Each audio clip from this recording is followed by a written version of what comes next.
please? Shalom. I spoke last night about Rav Kook. I want to talk more about it. I think Rav Kook was tremendously great, and we cannot really appreciate his greatness.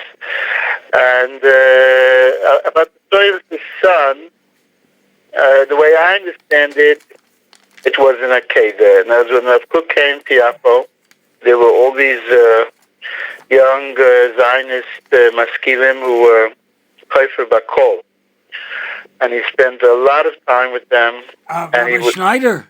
Yes. I heard not Rav, Mr. the writer Agnon was part of them. It's true. I don't know that much about it, but Agnon was a Machal Shabbos, the kofer gomur, and Rav Kook was Mazda B'tshuva. He was mamish about tshuva. He davened. His daughter described somewhere how in the morning he would be davening and saying he was mamish kosher yid, all because of Rav Kook, and it wasn't only him. By the way, Rav Schneider, I heard that he brings in some of his books the breslov family onshin that had to do with him, and Talpiot maybe. I don't know.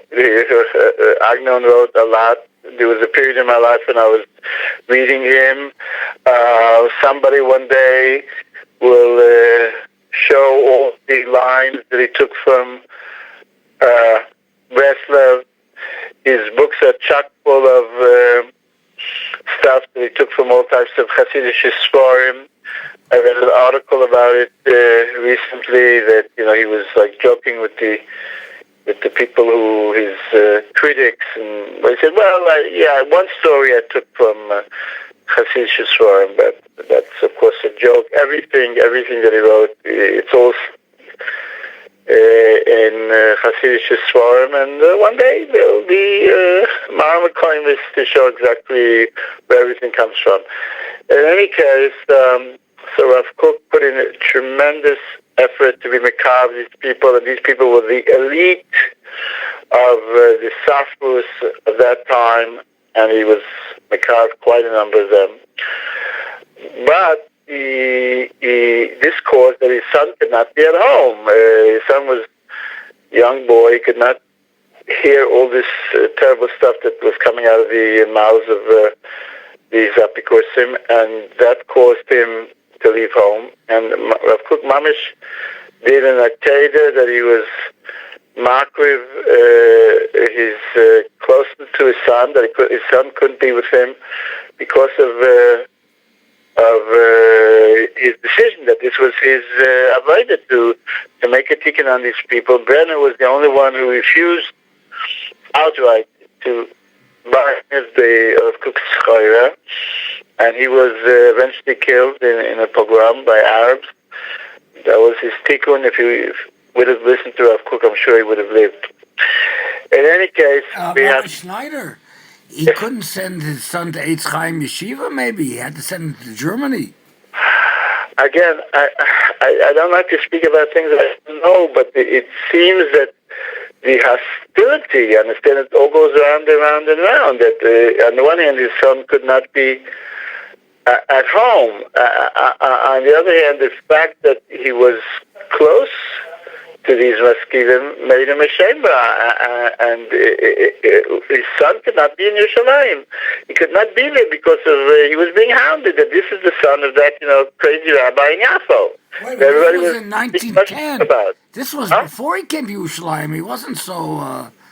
Again, I'm painting a picture, but I don't know if I'm painting it accurately. I don't know. I'm saying what I think happened. It's very sad that Rav Neriah, who wrote so much about Rav Kook, wrote so little about Rav Kook, that it was no psychological insight. He just tells you this happened, but why did it happen? Why did Tzvi have to leave home? he ran away from his father. He didn't get along with his father. That's not what happened. I think I'm saying what really happened. He just couldn't be there because of what was going on, and he couldn't be in Yerushalayim either. His only safety net is if he would have become part of some Hasidus, that the Hasidim would protect him.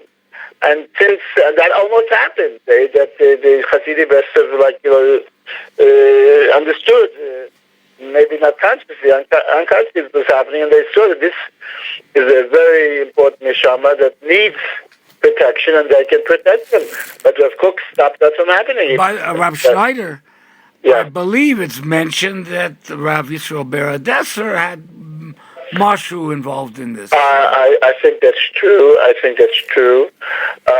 He was always on the scent of, like we know, of David Leleva by the Chayze. He was the one that was traveling also the villages of Poland looking for neshamas to be Makav to the Chayze. He was Makav the Yehudi HaKodesh, Kiyadua. And there were such neshamas, and we saw in the history of breslov at his time, no doubt was Makav a lot of people. They didn't stay with him usually because his version of breslov was so extreme. But he was, there's no question that he was Makav a lot of people. And things that he did have to do with let's see. Anyways, okay. We don't know exactly what the story is. We're just painting a picture because the people who are supposed to tell us refuse to tell us what really happened. So we can just make assumptions. This is Rav Schneider, you're referring to Rav Nuria. Again, how much he was consciously hiding or how much he... I don't like to make accusations. I don't say he was consciously hiding this, but however you explain it, the book is yet to be written to explain what like we have the book by Asa Green, The Tormented Master.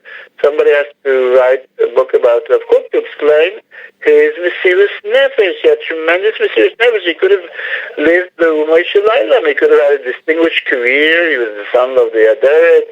He could have become the Rav of Yerushalayim without any problem. But the fact that he decided, what did he need the Zionists for? He wasn't getting money from them. It was totally the Shem Shema. This has to be understood. Here's a man who was mocked his whole life for what he believed in, that he had to be Mekab, these people, that he saw this as his avodah in life, and he did like Avraham Avinu. His name was Avraham and Yitzchak, and he made the akaida with Yitzchak also, with his son. He had to give up his son, and that changed his whole life, and that changed he only had one son. That changed his whole life, and it changed his son's whole life. This has to be appreciated, and that's only a small part of the story. He gave up so much to be involved with these shrantim, if you'll excuse the expression, with these very low people, with very big neshamas, but people who were so far away from Yiddishkeit. And some of them he was Mekayim, some of them, the younger ones, he was able to have ashpah, and the older ones were just making fun of him. And, they say, well, if Kook would come and, sit in the office of the Sachnot, and, they would look at him and make fun of him and, put up with him and whatever. He put himself into ridiculous situations because he was trying to be involved with what was really happening and to show that he cared.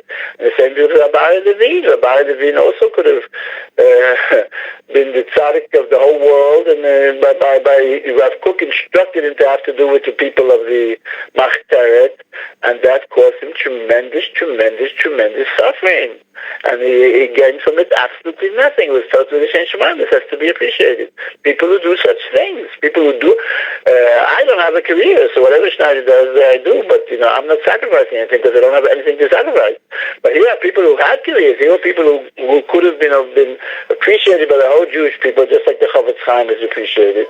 They were on that level, and they threw that away. The Rebbe talks about this, how the tzaddik is Meiser Nefesh, he gives up his own name, right? The Rebbe talks about this.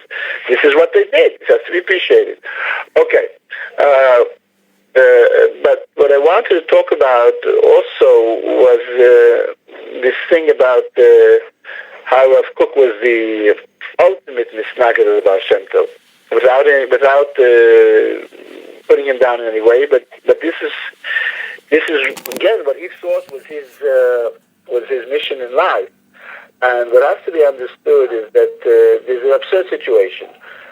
Martin Buber starts putting out books about Hasidus, and it grows and it grows and grows, and we have today hundreds of secular Jews and Goyim learning about Hasidus and taking it as I'm sure the Dalai Lama is a Baki about that in many Hasidic forums.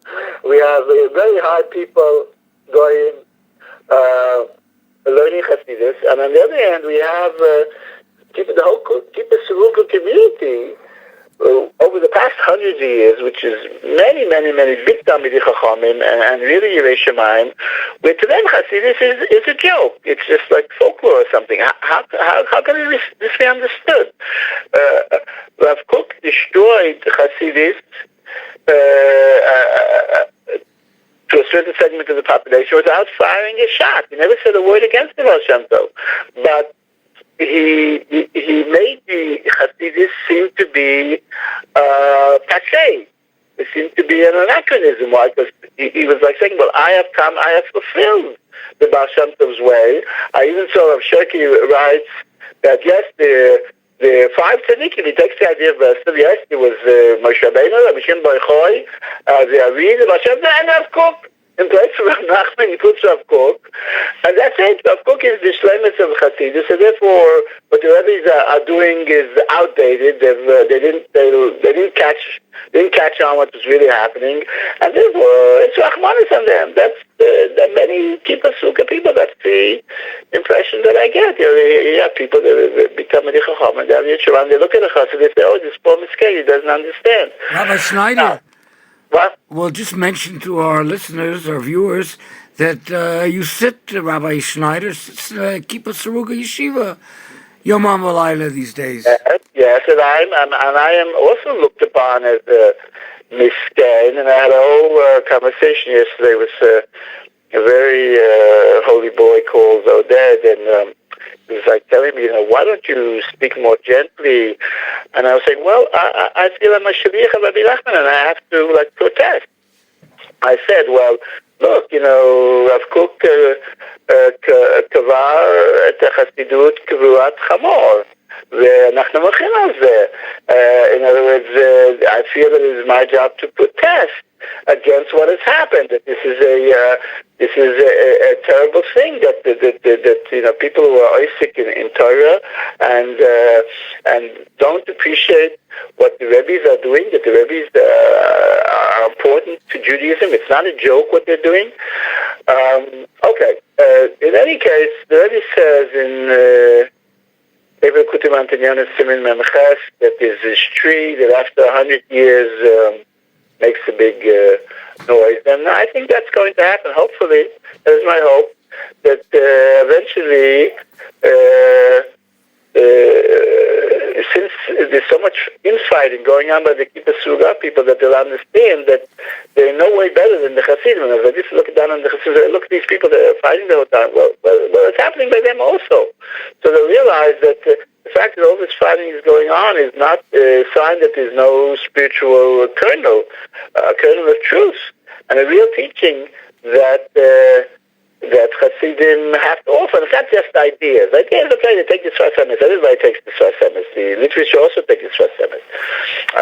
I'm talking about ideas. I'm talking about a belief that there's a Kedusha in this way of life, and it has to be appreciated, maybe imitated, and they have to go to Hasidic Shabbos and learn the way, and they have to go to Uman.